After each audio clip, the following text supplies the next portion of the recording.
Hello, thanks for coming to walk with me today. I'm walking at 2 miles per hour and I'm so happy to be here. It feels like it has been quite a while since I have made one of these videos, so I do want to start by giving just a few updates, but I don't want to take too much time because I realize some people might be here more specifically for the title of the video, which is about Virgin Voyages. But for a quick update for people who've been around, I had set some lofty goals for myself this year in terms of walking and weight loss. And if you've been following my journey, you know that last year I kind of upped how many steps I was doing each month with a goal of getting to 10,000 steps. And I was able to do that earlier this year. And I maintained that for a little bit and then kind of felt like, yay, I met my goal. Like, let's not do it anymore. So then I kind of stopped tracking my steps a little bit. Like, I would still check in on them every day and see like where I was, but instead of meeting like a specific goal, I was just like, okay, that's my step for the day. Like, I was still walking inside on the walking pad, as well as spending some time outside since the weather here has been pretty nice. It's not gotten that hot yet, but it's been like just kind of like perfect temperature for walking outside. So I've been doing that still, but more so now I'm walking like a quick after dinner walk with my husband. Normally takes about 10 to 15 minutes depending how far in the neighborhood we go. But then sometimes at lunch I'll go out and do a walk during the day or something like that. But anyway, I'm getting most of my steps, I would say, indoors still, but while trying to incorporate some outdoor time in the sunshine. But anyway, my goals this year were to lose 4 pounds each month so that I could have some consistent weight loss. And we are now in May. And I did not lose 4 pounds each month, but for this year, so from January up until like April, I did lose 11 pounds and I am still working on losing more. And I'm just doing that by making sure that I'm intuitively eating. So basically what that means for me is if I'm hungry, I will eat. And if I'm not, then I don't. And that sounds kind of simple, but it definitely takes time learning your body's cues and listening to how you feel. Like, it's not just like a snap and you can do it. I mean, maybe you can, but for me, it wasn't. And I still have work to do. I've also been using Chat GPT to loosely track my calories. Like, I just kind of tell it what I'm eating. I provide it the amounts I'm eating plus how many calories it is.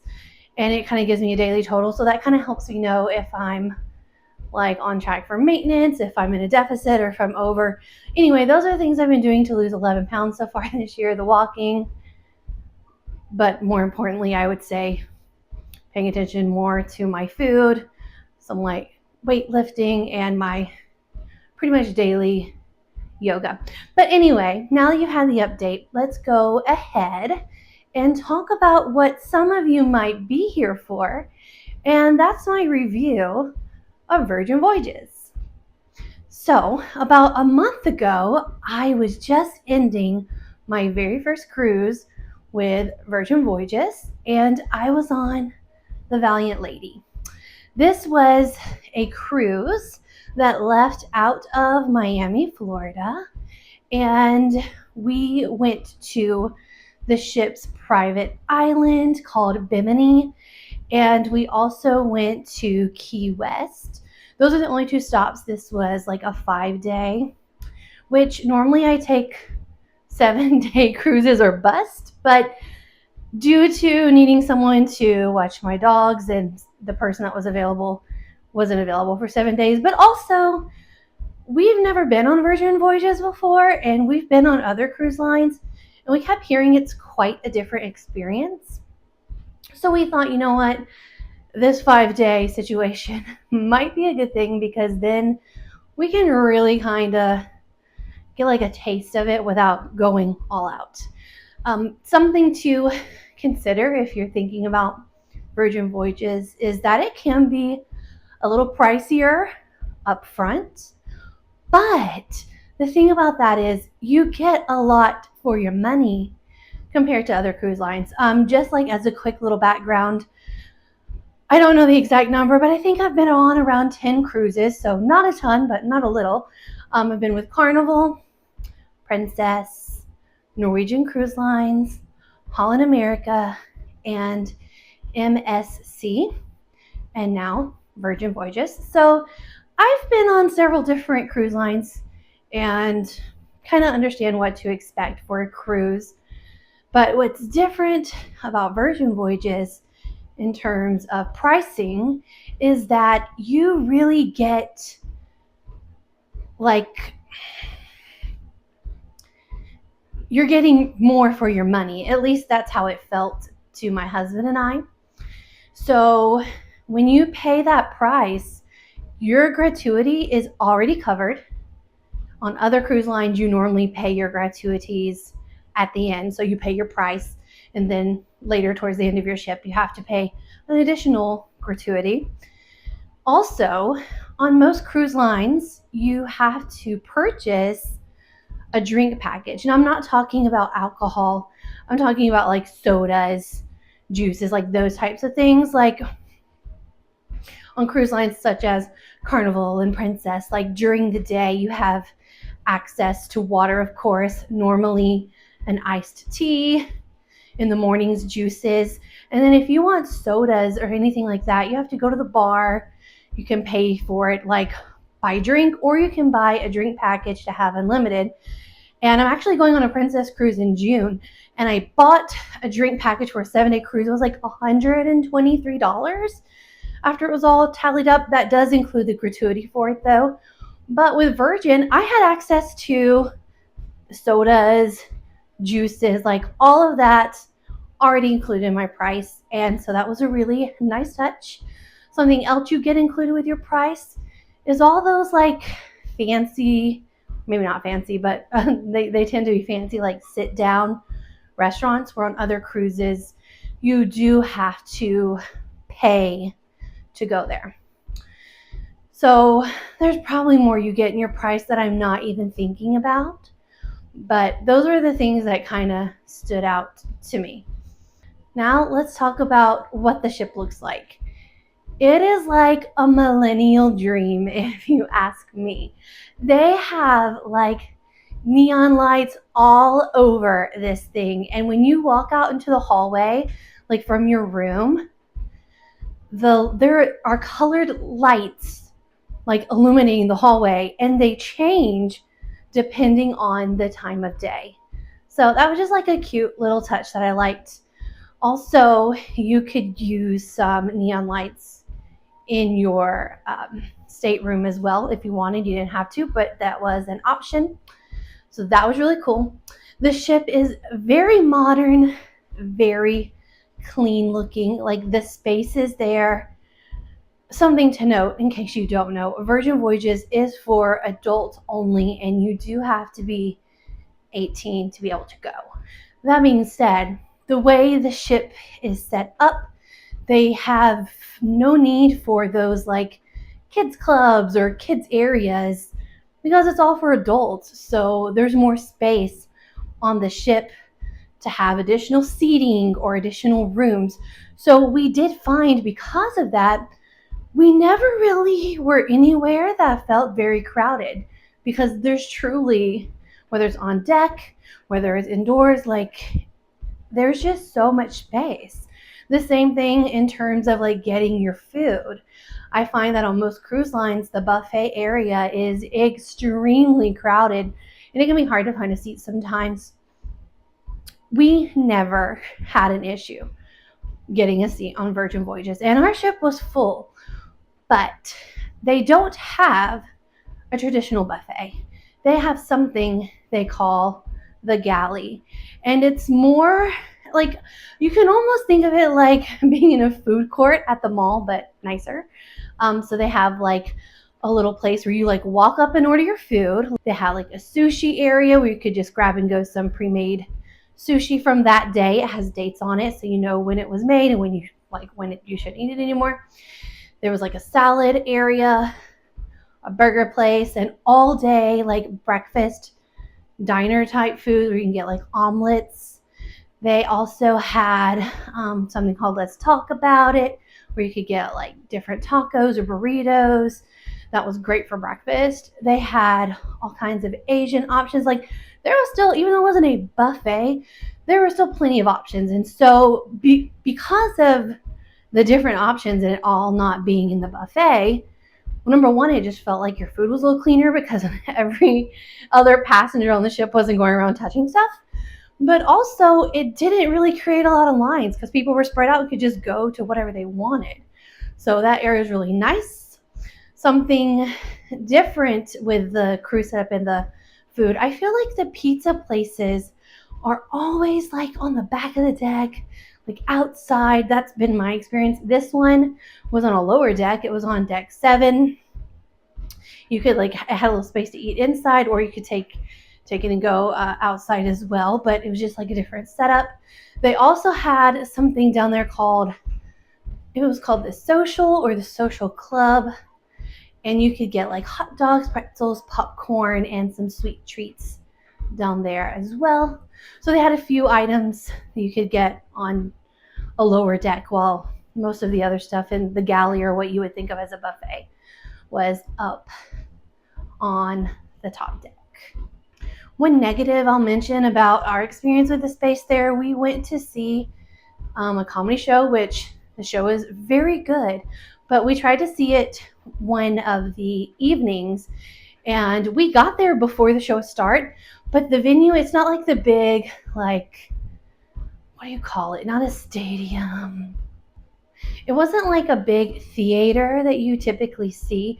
They did have some sort of theater. We actually didn't go to it, but it was more like a little, think of like one of the little bar areas where you see comedies a lot on cruises, but it just was not big enough at all.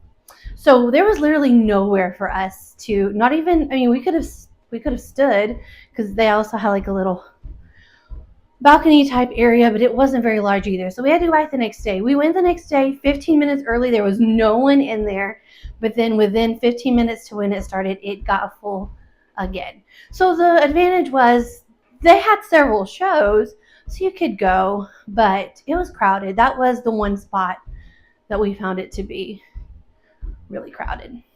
Our stateroom or our cabin was really nice. I remember looking at pictures ahead of time, being concerned about space or storage for clothing, but that was not an issue for the two of us at all. It was very spacious. I even took my yoga mat, and I had enough room to lay it out and do yoga inside the room, so that was great. The balcony space was excellent, probably the best size balcony I've ever had. And they have an additional little fun thing. They have a red hammock out there, which was, or like a hammock like seat, not like you would, I mean, you could kind of lay down, but you know, that was so awesome. I do normally get a balcony room and spend a fair amount of time out there, like reading or just relaxing, but I spent so much time on this balcony, and so did my husband, and I really think it was because of that swing and the space. It was awesome. The one negative for me in our room was the bed was not comfortable at all. The beds on these cruises are like a pull-out couch, they're not exactly like a pull-out couch you would get like if you had spare passengers with you on another cruise, but it is still like a pull-out couch, and it just was not comfortable at all. They did bring like a topper after I requested one, and it helped a little bit, but that was like the one real negative for me. The bathroom space was a little smaller, but the bathroom was so nice. It still had plenty of room to do all you need to do. You definitely couldn't really have 2 people in there at one time, though. That would be really tight. But the shower is the best shower I have ever had on a trip, not even a cruise, on a trip period. It does have a glass, and it can swing in or out, and it had the rain shower head as well as a handheld. The pressure was great. The temperature was great. It was very clean. Everything on the ship, it is a newer ship, but everything was so clean and nice looking, and I really appreciated that. Okay, so on to the food and the way it works here. I know I mentioned about the galley already, But something else really important to note about food choices on a Virgin Voyages cruises, there's no buffet, traditional buffet. Like I said, there's the galley, and there's no dining rooms. So I am a person who really enjoys going on cruises and then going to eat dinner or maybe even brunch in the dining room. I just like that like special touch of being relaxed and having people that I meet with every day, because typically on cruises you do have like the same servers in your dining area, so I kind of feel like you get to know them, and I think that's kind of cool.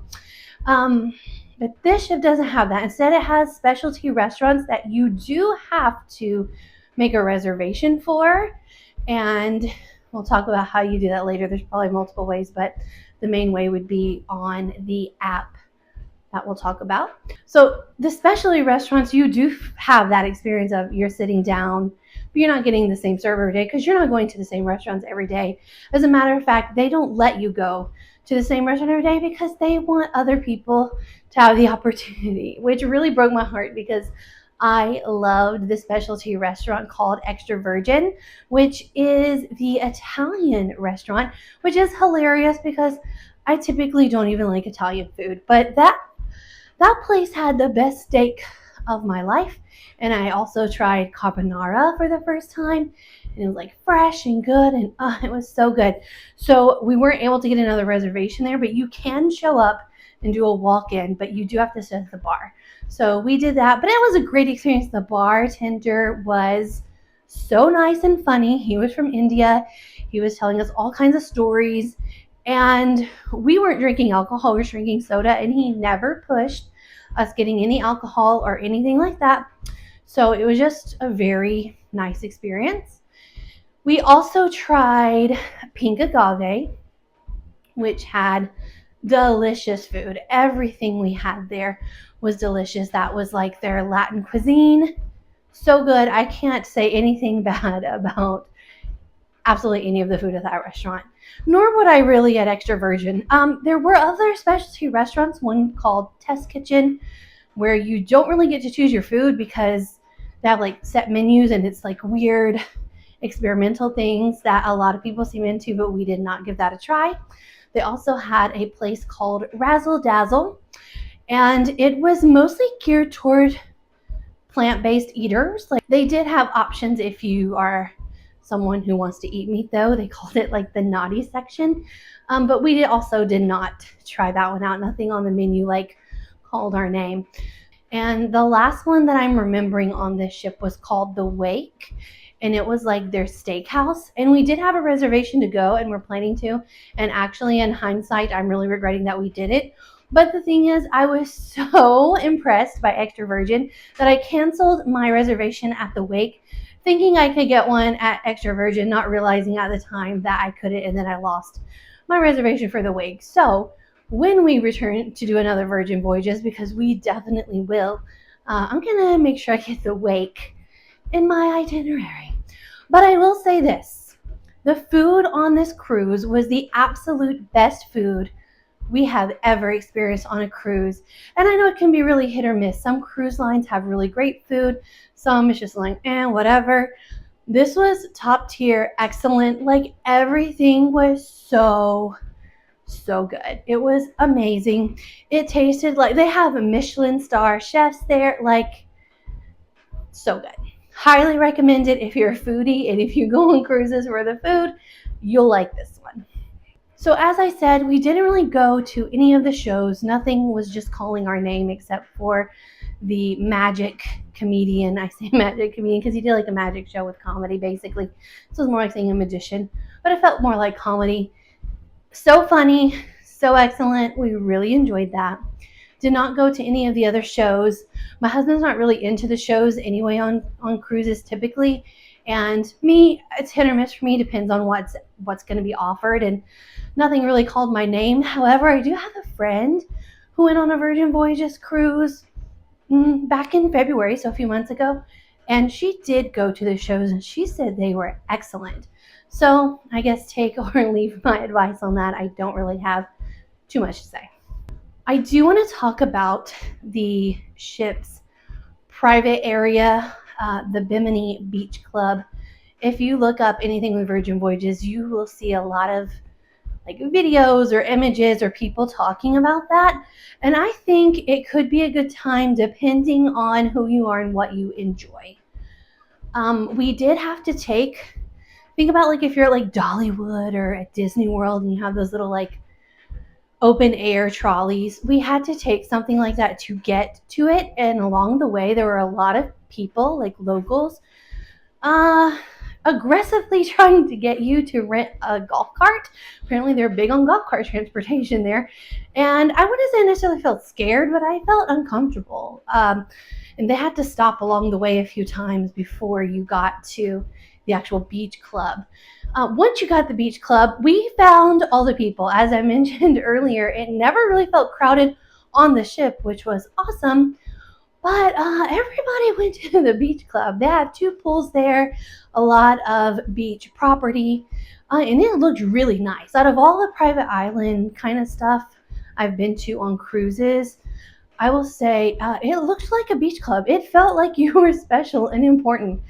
We did not stay there very long just because it was just so crowded. Like in the water, in the sand, at the pools. Like it was just like kind of too much for my husband and I. Like I'm kind of extroverted, but I didn't have any friends there, and my husband's pretty introverted and he doesn't really like the beach, honestly, in general. So it didn't make a lot of sense, and we spent a lot of time there, but we did dip our toes in the water and hang out for a little bit. But then we went back and we were able to enjoy the pool, which was really cool. It reminded me more of like a big hot tub because it had seating in one of the pools, but it was cold, right? So like some jets, but cold. But there were several hot tubs on this cruise, and I don't know about you, but I've never been in a hot tub on a cruise because normally there's only a handful, like 2 or 3, and they're by the pools and they're always so full. So I don't even really like hot tubs that much, but the weather on the ship was really great. It was cooler than probably any cruise I've been on. It wasn't cold, but it was cooler. And so that day we went back from the beach club after we got out of the pool. We were like walking around. We had just noticed we'd been walking around. There's a cool track at night that's all lit up. So we'd go on nighttime walks.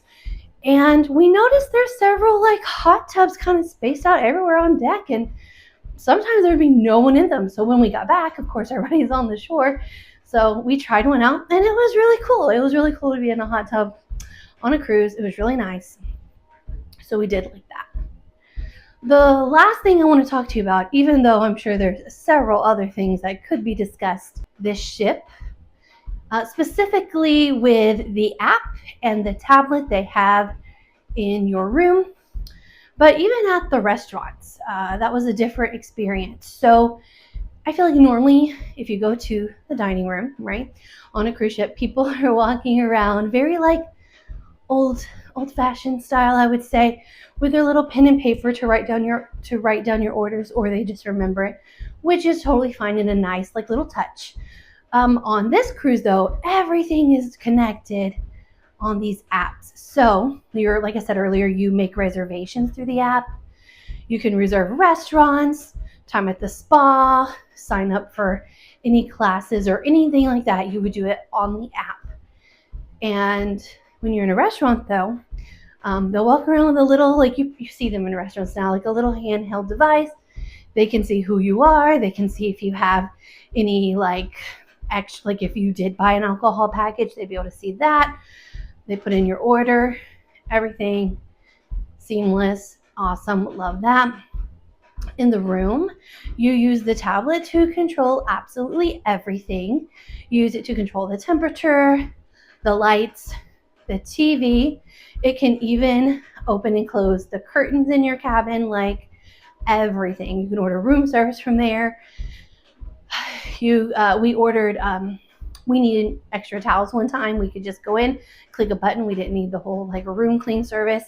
So that was super cool. And like I said, on the actual app, you can, on the actual app, you see what's going on in the day. Think about your traditional cruise director who comes over and interrupts your day, although some people really like the cruise director, and I really like some too, and I think they're cool. But you hear announcements all throughout the day, and sometimes you can't even really hear them. That does not happen on Virgin Voyages. Everything is going to be on the app. No cruise director, no announcements, nothing. The other thing I forgot to mention when we were talking about pricing before is Wi-Fi is included. I've never had Wi-Fi on a trip before because it's always really expensive, and I'm always like, that's not necessary. But it was a really cool touch. We didn't spend like a lot of time on our phones on this cruise, but obviously more than we normally would since we had access to Wi-Fi. But my daughter was home watching our dogs for the first time, so it was nice to be able to like check in with her, check in with other family, make sure everything was going well. And then, I was able to scroll through TikTok.